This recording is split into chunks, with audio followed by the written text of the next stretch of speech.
அனைவருக்கும் வணக்கம். Biology Tamil Nadu channel சார்பாக உங்களை அன்புடன் வரவேற்கிறோம். இன்றைக்கி நம்ம என்ன பார்க்க போகிறோம் அப்படின்னா, உங்களுடைய Cbse 12th ஸ்டாண்டர்ட் பயாலஜி புக்கில் இருக்கக்கூடிய மாலிகுலர் பேசிஸ் ஆஃப் இன்ஹெரிட்டன்ஸ் அப்படிங்கிற ஒரு லெசனில் இருக்கக்கூடிய ஒவ்வொரு தலைப்புகளுக்கும் தனித்தனியாக நம்ம காணொலிகள் பார்த்துட்ருக்கிறோம். அந்த வரிசையில் பார்ட் 37ல் நம்ம பார்க்க போகிறது என்னது அப்படின்னா, லேக் ஓப்பரான் கோட்பாடு, அதாவது லேக் ஓப்பரான் கான்செப்ட். இது உங்கள் Cbse புக்கினுடைய தமிழாக்கம். உங்களுடைய Cbse புக் பக்கத்தில் இருந்துச்சு அப்படின்னா அதை வச்சுக்கிட்டு நீங்கள் கவனிச்சிங்க அப்படின்னா உங்களுக்கு ரொம்ப பிரயோஜனமாக இருக்கும்.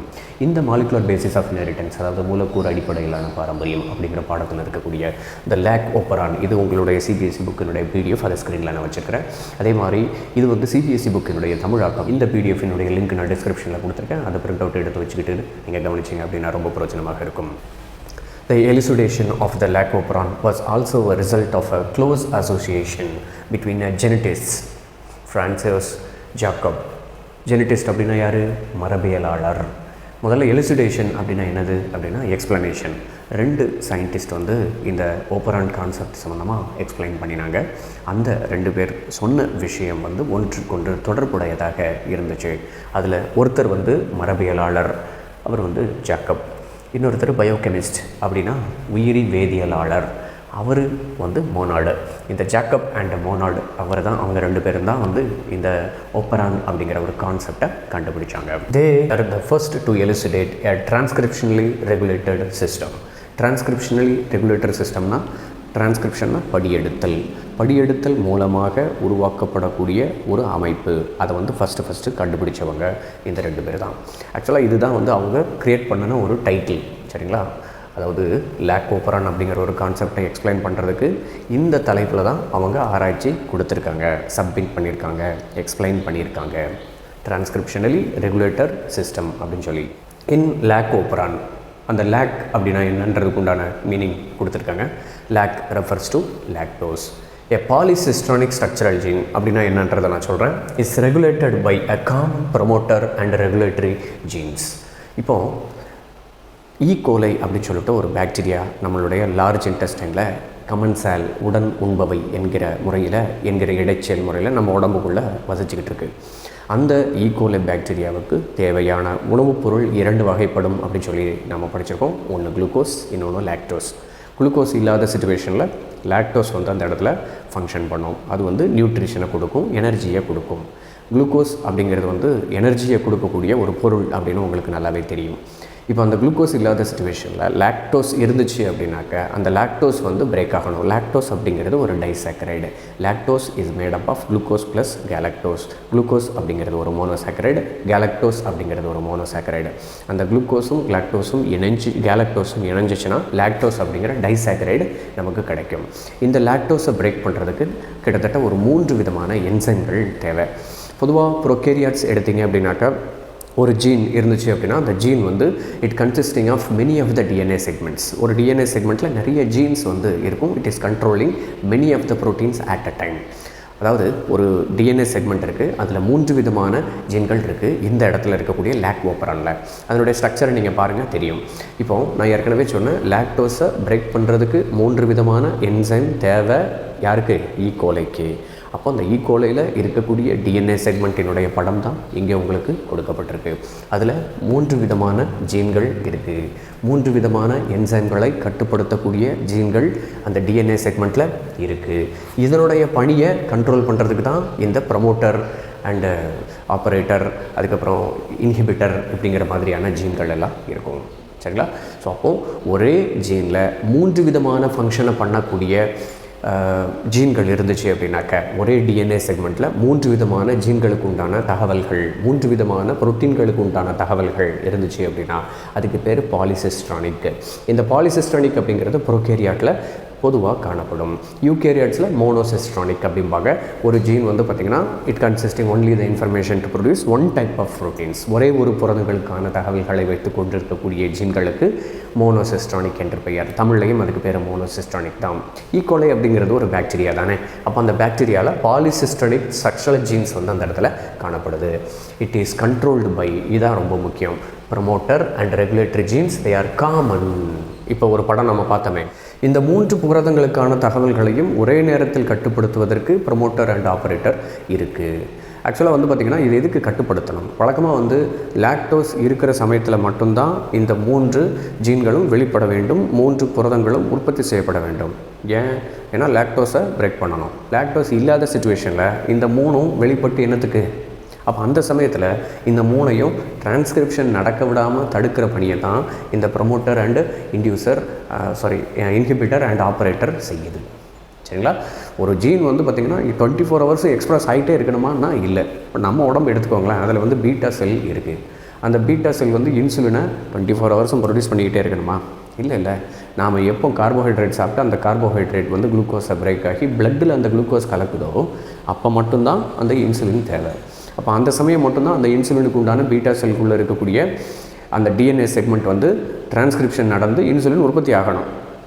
மற்ற சமயங்களில் குளுக்கோஸ் உடம்புல இல்லை, பிளட்டில். அப்படிங்கிற சிச்சுவேஷனில் இன்சுலின் நம்ம உடம்புக்கு தேவையில்லை. அந்த சமயத்தில் பீட்டா செல்குள்ளே இருக்கக்கூடிய அந்த டிஎன்ஏல இன்சுலின் ப்ரொடியூசிங் அந்த தகவல், அந்த இன்ஃபர்மேஷன் வந்து டிரான்ஸ்கிரிப்ஷன் ஆகணுமா? வேண்டாம்ல, டிரான்ஸ்கிரிப்ஷனை பிளாக் பண்ணி வைக்கணும். அப்போ அந்த மாதிரி சுவிட்ச் ஆன் அல்லது அதை பிளாக் பண்ணி வைக்கிறது அல்லது அந்த ஜீனை எக்ஸ்ப்ரெஸ் பண்ண வைக்கிறது, டிரான்ஸ்கிரிப்ஷனை இனிஷியேட் பண்ணி வைக்கிறதுக்கு தேவையான ஜீன்கள் தான் வந்து பார்த்திங்கன்னா இந்த ப்ரமோட்டர் என்று நாம் சொல்லுவோம். சரிங்களா? ஊக்குவிப்பான்கள் அப்படின்னு நம்ம சொல்லுவோம், இயக்கி புரதங்கள் அப்படின்னு நம்ம சொல்லுவோம். இதெல்லாம் இன்னும் கொஞ்சம் நேரத்தில் நம்ம படிப்போம், எப்படி வந்து அது கண்ட்ரோல் பண்ணுது அப்படின்னு சொல்லிட்டு. ஸோ அப்போ இந்த இடத்துல ரெகுலேட்டரி ஜீன், இப்போ இந்த வரி உங்களுக்கு புரியும் அப்படின்னு நான் நினைக்கிறேன். A polycistronic structural gene is regulated by common promoter and regulatory genes. இப்போ இன்சுலின் அப்படின்னா ஒரே ஒரு புரதம் தான். அந்த ஒரு புரதத்திற்கு ஒரு ப்ரமோட்டர், ஒரு ஆப்ரேட்டர், ஒரு இன்ஹிபிட்டர் இருக்கும். இங்கே வந்து பார்த்திங்கன்னா பாலிசிஸ்ட்ரானிக் அப்படிங்கும்போது ஒன்றிற்கும் மேற்பட்ட புரதங்களை கொண்ட தகவல்களை கட்டுப்படுத்துவதற்கு ஒரே ப்ரமோட்டரும் ஒரே ரெகுலேட்டரும் இங்கே இருக்குது அப்படின்னு சொல்லி போட்டிருக்காங்க. நெக்ஸ்ட்டு வந்து பார்த்திங்க அப்படின்னா such arrangement is very common in bacteria. இந்த மாதிரியான பாலிசிஸ்ட்ரானிக் அப்படிங்கிற ஒரு அரேஞ்ச்மெண்ட் வந்து பொதுவாக எல்லா பாக்டீரியாங்கள்லையும் காணப்படுகிறது. இதுக்கு பேர் ஓப்பரான் என்று நாம் சொல்கிறோம். To name few such examples, lac operon மாதிரியே இன்னும் நிறைய ஓப்பரான்ஸ் இருக்குது. அதில் ட்ரிப்டோஃபேன் ஓப்பரான், டிஆர்பி ஓப்பரான் அப்படின்னா, ஏஆர்ஏ அப்படின்னா அரபினோஸ் ஓப்பரான், ஹெச்ஐஎஸ் ஓப்பரான் அப்படிங்கிறது வந்து ஹிஸ்டிடின் ஓப்பரான், விஏஎல் ஓப்பரான் அப்படிங்கிறது வந்து வேலைன் ஓப்பரான். வேலைன், ஹிஸ்டிடின், ட்ரிப்டோஃபேன் இப்படிங்கிறது எல்லாமே வந்து அமினோ ஆசிட்ஸ். அரபினோஸ் அண்ட் லாக்டோஸ் அப்படிங்கிறது கார்போஹைட்ரேட்டில் வரக்கூடிய ஒரு தலைப்பு. இப்போ இதெல்லாத்தையும் டைஜஸ்ட் பண்ணுறதுக்கு உண்டான ஜீன், அந்த ஜீன் வந்து பார்த்திங்கன்னா தனியாக சுவிட்ச் ஆஃப் அண்ட் சுவிட்ச் ஆன் அப்படிங்கிற கண்டிஷனுக்கு போகிறதுக்காக, அல்லது அந்த ஜீன் எக்ஸ்ப்ரெஸ் ஆகணுமா வேண்டாமா அப்படிங்கிறத கண்ட்ரோல் பண்ணுறதுக்கு உண்டான ஒரு சிஸ்டம் தான் இந்த ஓப்பரான் அப்படின்னு நம்ம சொல்கிறோம். நெக்ஸ்ட் வந்து the lac operon consists of one regulatory gene, ஒரு regulatory gene. The I gene here termed as I does not refer to the inducer. Inducer அப்படின்னா ஊக்குவிப்பான் அப்படின்னு சொல்லிட்டு தனியாக ஒரு ஜீன் இதுக்கு முன்னாடி நம்ம படிச்சிருக்கிறோம். மரபணு வெளிப்பாடு, gene expression, regulation of gene expression அப்படிங்கிற ஒரு தலைப்பு இதுக்கு முன்னாடி ஒரு வீடியோ நம்ம போட்டிருக்கோம். அதில் நீங்கள் பார்த்தீங்கன்னா இந்த இன்டியூசர்னால் என்ன அப்படின்னு சொல்லிட்டு நம்ம பேசியிருப்போம். இன்டியூசர் அப்படிங்கிறது வேறு ஒன்றும் இல்லைங்க. இன்டியூசர் அப்படிங்கிறது அந்த எக்ஸ்பிரஷனை, ஜீன் எக்ஸ்பிரஷனை இனிஷியேட் பண்ணக்கூடிய ஒரு சப்ஸ்டன்ஸ். சரிங்களா? அல்லது ஒரு ஜீன் அப்படின்னு மைண்டில் வச்சுக்கோங்க. Rather it is derived from the word inhibitor. Inhibitor அப்படின்னா அந்த ஜீன் வெளிப்பாடு அடைவதை தடுப்பதற்குண்டான ஒரு பொருள் அப்படின்னு நீங்கள் மைண்டில் வச்சுக்கணும். சரியா? இந்த ஐக்கு எந்த ஐயே இந்த இருக்குது பார்த்தீங்களா? இந்த ஐ, பி ஃபார் ப்ரமோட்டர். இது டோட்டலாக ஒரு ஜீன். இந்த ஜீன் எங்கே இருக்கும்? ஈகோலையில் இருக்கும். ஈகோலையில் எதுக்கு இருக்கும்? லாக்டோஸை டைஜஸ்ட் பண்ணுறதுக்கு இருக்கும். லாக்டோஸை டைஜஸ்ட் பண்ணுறதுக்கு 3 விதமான நொதிகள், என்சைம்ஸ் வந்து தேவை. என்னென்ன என்சைம்ஸ்லாம் அப்படிங்கிறது கொஞ்சம் நேரம் கழித்து நம்ம சொல்லுவோம். அதுக்கு உண்டான ஜீன்கள் தான் இந்த 3ம். இந்த ஜீன்கள் எப்போ வெளிப்பாடு அடையணும் அப்படிங்கிறத சொல்கிறது யார் அப்படின்னா இந்த ப்ரமோட்டர் அண்ட் ஆப்ரேட்டர். அது போக இன்னும் ரெப்ரஸர், புரோட்டீன் அப்படின்னு நம்ம சொல்லுவோம். இதெல்லாத்தையும் என்ன அப்படிங்கிறத கொஞ்சம் நேரம் கழித்து நம்ம படிப்போம். ஐ அப்படிங்கிறது இன்ஹிபிட்டார். அந்த ஐ எங்கே இருக்குது அப்படிங்கிறத நீங்கள் பார்த்துக்கிட்டிங்களா? இந்த இருக்குது ரைட்டா? 2 ப்ரமோட்டருக்கு நடுவில் ஐ, இன்ஹிபிட்டார் அப்படிங்கிற ஒரு ஜீன் இருக்குது. இந்த ஜீன் என்ன செய்யும் அப்படிங்கிறத நாம் படிப்போம். தொடர்ச்சியாக வாசிக்கிட்டே இருந்தோம்னா நமக்கு தெரிஞ்சிடும். இது போக இன்டியூசர் ஜீன் இருக்குது. ZYA அப்படிங்கிற 3 ஸ்ட்ரக்சரல் ஜீன். இந்த ZYA ஜீன் எதுக்கு தேவை? லாக்டோஸை டைஜஸ்ட் பண்ணுறதுக்கு தேவை. அந்த ஜீன் தான் லாக்டோஸை டைஜஸ்ட் பண்ணுறதுக்கு உண்டான ப்ரோட்டீன்ஸை ப்ரொடியூஸ் பண்ணோம். என்னென்ன ப்ரோட்டீனை ப்ரொடியூஸ் பண்ணோம் அப்படிங்கிறத அடுத்து நம்ம கொடுத்துருக்காங்க. ஒன்று வந்து Z gene, codes for beta galactosidase, beta gal இப்படின்னு ஷார்ட் ஃபார்மில் நாம் சொல்லலாம்.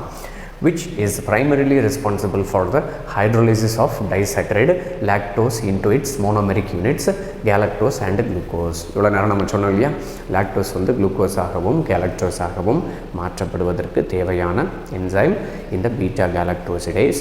அதை கண்ட்ரோல் பண்ணக்கூடிய, அதை கட்டுப்படுத்தக்கூடிய ஜீனுக்கு பேர் Z ஜீன். இதே மாதிரி இன்னொரு 2 என்சைம், மொத்தம் 3 என்சைம் நான் சொன்னேன்ல, அதில் பாருங்கள் Y ஜீன் கோட்ஸ் ஃபார் பெர்மியேஸ். ஏற்கனவே இங்கே பாருங்கள் Z ஜீன், இது வந்து பீட்டா கேலக்டோசிடேஸ்க்கு உண்டானது. Y ஜீன் அப்படிங்கிறது வந்து பெர்மியேஸ் அப்படிங்கிற ஒரு என்சைம். பெர்மியேஸ்னு என்ன அர்த்தம்? ஒரு ஈகோலை இருக்குது அப்படின்னா ஈகோலைக்கு வெளியே தான் லாக்டோஸ் இருக்கும். அந்த லாக்டோஸை செல்லுக்குள்ளே கொண்டு போகிறதுக்கு அந்த லாக்டோஸ் வந்து பெர்மிட் ஆகணும், பெர்மியேஸ் அனுமதிக்க வேண்டும். அந்த லாக்டோஸை செல்லுக்குள்ளே, ஈகோலையினுடைய செல்லுக்குள்ளே அனுமதிக்கப்பட வேண்டும். அந்த அனுமதிக்கு ஒரு புரோட்டீன் தேவை, அதுக்கு தான் பெர்மியேஸ். அனுமதிக்கிறதுக்கு ஆங்கிலத்தில் என்னது? பெர்மிட் பண்ணுறது. அந்த பெர்மிட் பண்ணுறதுக்கு உண்டான என்சைமுக்கு என்ன பேர்? பெர்மியேஸ். அந்த பெர்மியேஸுக்கு உண்டான ஜீன் தான் Y ஜீன்.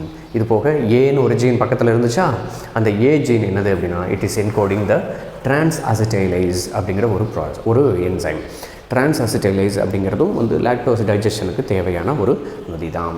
அப்போது ஒரே ஜீனில் வந்து பார்த்திங்கன்னா 3 விதமான புரோட்டீன்களுக்கு உண்டான தகவல்கள் காணப்படுகிறது. அந்த 3மே வந்து லாக்டோஸை உடைப்பதற்கு தேவையான, லாக்டோஸை செரிமானம் செய்வதற்கு தேவையான ஜீன்கள், மரபணுக்கள். அதில் ஒன்று Z, ஒன்று Y, ஒன்று A. இப்போ இந்த 3ம் என்னென்ன புரதங்களை கட்டுப்படுத்துவதற்கான ஜீன்கள் அப்படின்னு சொல்லி நாம் இப்போ பார்த்துருக்கோம். இந்த ஜீன்கள் எல்லா நேரத்துலையும் வேலை செய்யணுமானா இல்லை. லாக்டோஸ் எப்போ இருக்கோ அப்போ மட்டும்தான் வேலை செய்யணும். மற்ற நேரத்தில் சைலண்ட்டாக இருக்கணும், எக்ஸ்ப்ரெஸ் ஆகக்கூடாது. இந்த ZYA அப்படிங்கிற 3 மரபணுக்களும் வெளிப்பாடடையாமல் அதனுடைய செயலை நிறுத்தி வைத்து கொள்ள வேண்டும். யார் அதை நிறுத்தி வைக்கிறது, யார் அதை செயல்பட வைக்கிறது அப்படிங்கிற கான்செப்ட் தான் லாக்டோபரான் கான்செப்ட். சரிங்களா? இப்போ அடுத்தது, hence all the 3 enzymes, 3 genes products, அதாவது அந்த ஜீன் ப்ரொடியூஸ் பண்ணக்கூடிய enzymes lac operon are required for metabolism of lactose. In most other operons as well, the genes present in the operon are needed together to function in the same or related metabolic pathway. இது இந்த லாக்டோஸை digest பண்ணுறதுக்கு உண்டான ஒரு 3 ஜீன்கள் காணப்படுகிறது. அதாவது லாக்டோஸை digest பண்ணுறதுக்கு உண்டானதுக்கு. இதே மாதிரி மற்ற ஓப்பரான்களில் ஏற்கனவே நம்ம படிச்சிருக்கோம் இல்லையா, இந்த இடத்துல பாருங்கள் ட்ரிப்டோஃபேன், அரபினோஸ், ஹிஸ்டிடின் அண்ட் வேலைன் இதெல்லாம் பிரேக் பண்ணுறதுக்கு தனித்தனியாக ப்ரோட்டீன் தேவைப்படும். இப்போ அந்த ஓப்பரானில் அதை டைஜஸ்ட் பண்ணக்கூடிய ப்ரோட்டீன்களுக்கு உண்டான தகவல்கள் இருக்கும் அப்படின்னு சொல்கிறது தான் இதுக்கு உண்டான meanings. Lactose is the substrate for the enzyme beta galactosidase and it regulates switching on and off of the operon. இப்போ நாம் ஏற்கனவே ஒரு டயக்ராம் பார்த்தோம் பாருங்கள். இந்த டயக்ராமில் இந்த 3மே வந்து எப்போ எக்ஸ்ப்ரெஸ் ஆகும் அப்படிங்கிறத சொல்கிறது யார் அப்படின்னு பார்த்தீங்கன்னா லாக்டோஸ் தானாமா.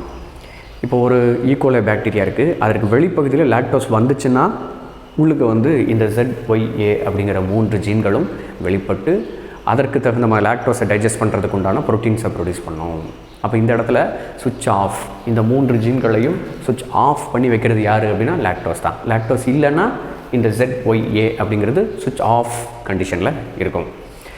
எப்போ சுவிட்ச் ஆன் ஆகும் அப்படின்னா லாக்டோஸ் வந்துச்சுன்னா, இப்போ லாக்டோஸ் வந்து ஈகோலை பாக்டீரியாவுக்கு வெளியில் இருக்குது அப்படின்னாக்கா அப்போ இந்த 3 என்சைம்களும் இருந்தால் மட்டும்தான் அந்த லாக்டோஸ் உள்ளேயே வரும்.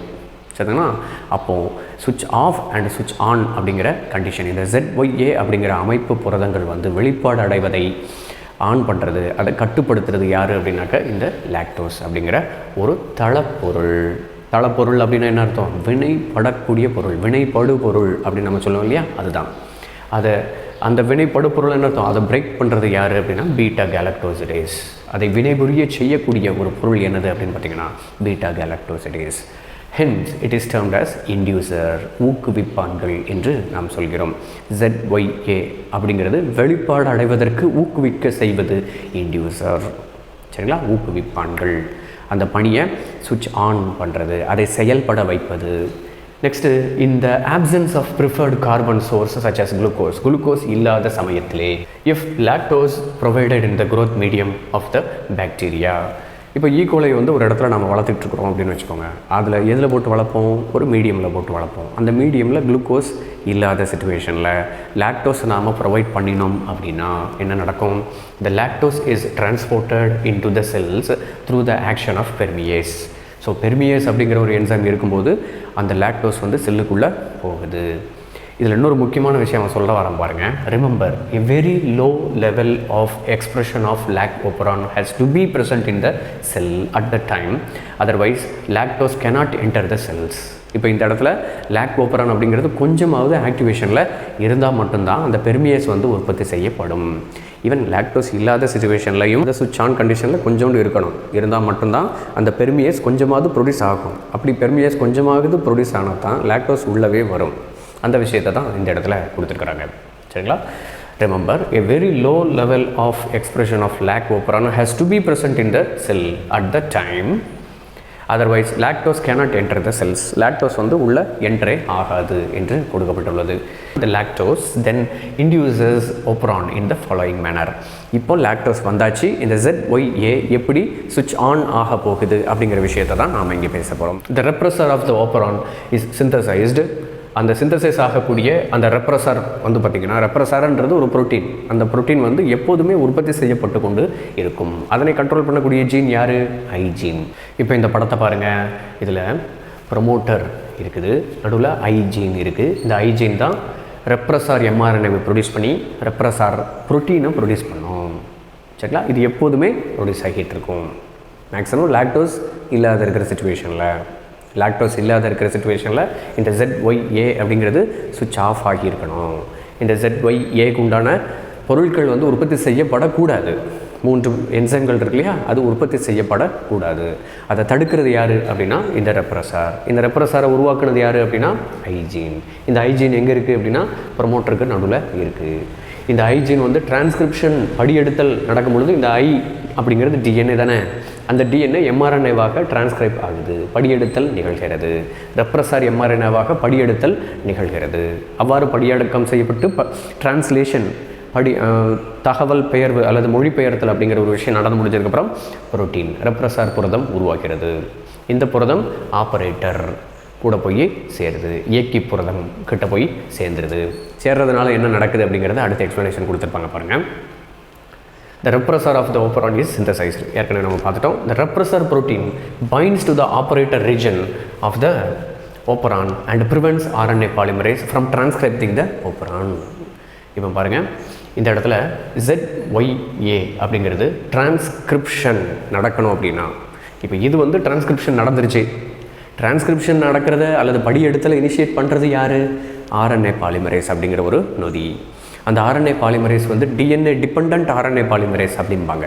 அந்த DNA டிபெண்ட் RNA பாலிமரேஸ் இந்த இடத்துல போய் உட்காந்து இதை ரீட் பண்ணி mRNAவாக மாற்றுது. அதுக்கப்புறம் இந்த mRNAக்கு தேவையான tRNAக்கள் கரெக்டாக வந்து உட்காந்து இந்த ரெப்ரஸர் அப்படின்ற ப்ரோட்டீனை உருவாக்குது. இப்போ இந்த இடத்துல RNA பாலிமரேஸ் உட்கார்ந்ததுனால இது வந்து ப்ராசஸ் ஆகி mRNAவாக மாறி இருக்கு.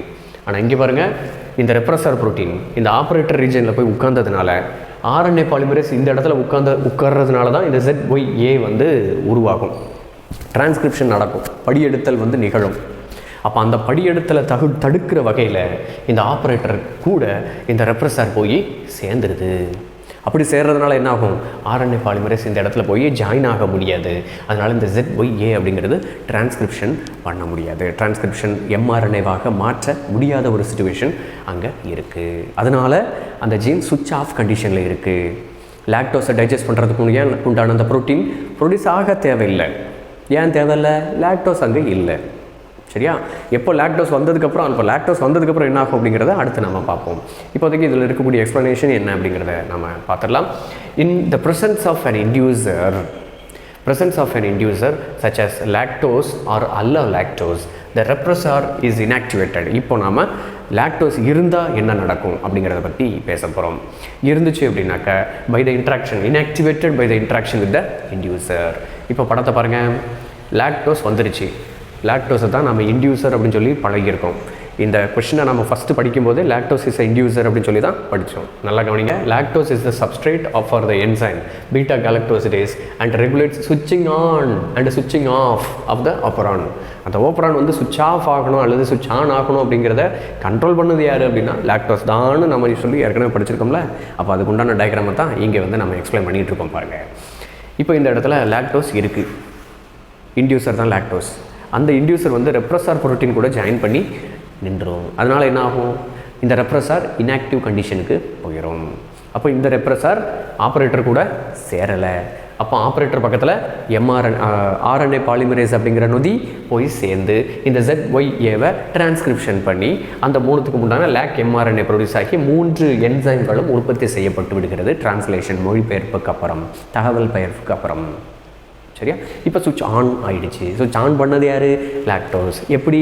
அது ஒரு இன்டியூசராக செயல்பட்டு ரெப்ரஸார் ப்ரோட்டீனை பிளாக் பண்ணிடுச்சு, ஆப்ரேட்டர் கூட சேர விடாமல். அதனால் ஆர்என்ஏ பாலிமரேஸ் இங்கே உட்காந்து டிரான்ஸ்கிரிப்ஷன் பண்ணி டிரான்ஸ்லேஷன் பண்ணி 3 விதமான நொதிகளும் உற்பத்தி செய்யப்பட்டது. லாக்டோஸ் இருக்குது, அதனால் லாக்டோஸ் டைஜஸ்ட் ஆக ஆரம்பிச்சிடும்.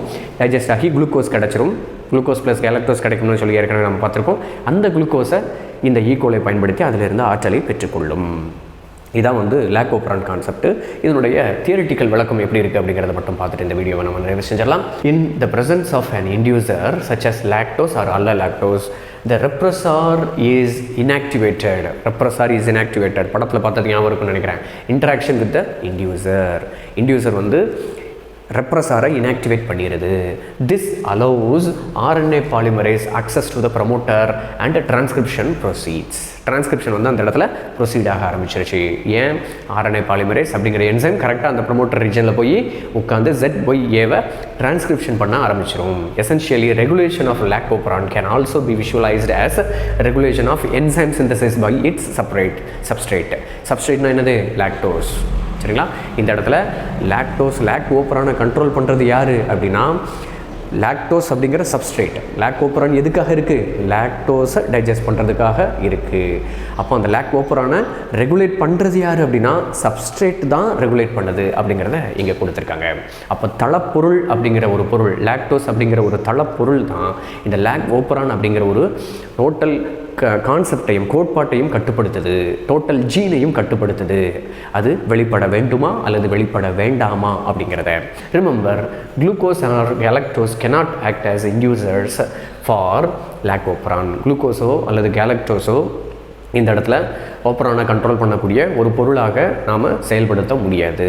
லாக்டோஸ் தான் வந்து அந்த இடத்துல ஓப்பரானை கண்ட்ரோல் பண்ணக்கூடிய ஒரு பொருள், தளப்பொருள். Can you think for how long the lac operon would be expressed in the presence of lactose? So எவ்வளவு நேரம் இந்த லாக்டோஸ் வந்து லாக்டோஸ் இருக்கும் பொழுது எவ்வளவு நேரம் இந்த ஓப்பரான் ஆக்டிவேஷனில் இருக்கும் அப்படின்னு சொல்லி கேட்டிருக்காங்க. அப்படிலாம் இல்லை, லாக்டோஸ் இருக்கிற வரைக்கும் தொடர்ச்சியாக இது ஃபங்க்ஷனலில் தான் இருக்கும். லாக்டோஸ் இல்லாத சமயம் இது கண்ட்ரோலை இழந்து அந்த இடத்துல லாக்டோஸ் ZYA அப்படிங்கிறது எக்ஸ்பிரஸ் ஆகாமல் இருக்கும் அப்படிங்கிறது தான் answer. Next, regulation of lac operon by repressor is refer to as negative regulation. Negative regulation என்ன அர்த்தம்? லாக்டோஸ் இருந்தால் அது நெகட்டிவாக ஃபங்க்ஷன் பண்ணி அந்த ரெப்ரஸாரை பைண்ட் பண்ண விடாமல் செஞ்சிருதில்ல, அது வந்து நெகட்டிவ் ரெகுலேஷன் என்று நாம் சொல்லியிருக்கிறோம். ஒரு எதிர்மறையான கட்டுப்பாட்டு வினை என்று நாம் இங்கே சொல்லியிருக்கிறோம். Lac operon is under the positive regulation. Positive regulation அப்படிங்கிறத நாம் படிக்கலை, ரைட்டா? இங்கே நாம் படிக்கலை, நெகட்டிவ் ரெகுலேஷனை மட்டும்தான் நாம் இங்கே படிச்சிருக்கிறோம். But it is beyond the scope of our discussion at this level. At this லெவல்னு என்ன அர்த்தம்? 12th ஸ்டாண்டர்டில் நீங்கள் லெவல் வரைக்கும் உங்களுக்கு நெகட்டிவ் ரெகுலேஷனை மட்டும் படித்தா போதும். உங்களுக்கு பாசிட்டிவ் ரெகுலேஷன் பற்றி பேசினா புரிந்து கொள்ள கஷ்டமாக இருக்கும் அப்படின்னு சொல்லியிருக்காங்க. ஸோ மேலும் பல தகவல்களை தெரிந்து கொள்வதற்கு பயாலஜி தமிழ்நாடு சேனலை சப்ஸ்கிரைப் பண்ணுங்கள். நன்றி, வணக்கம். பலருக்கு சேவை செஞ்ச நீயும் ஒரு ஹீரோடா. ஒரு கைப்பிடி சோறானாலும் ஷேர் செஞ்சு பாருடா.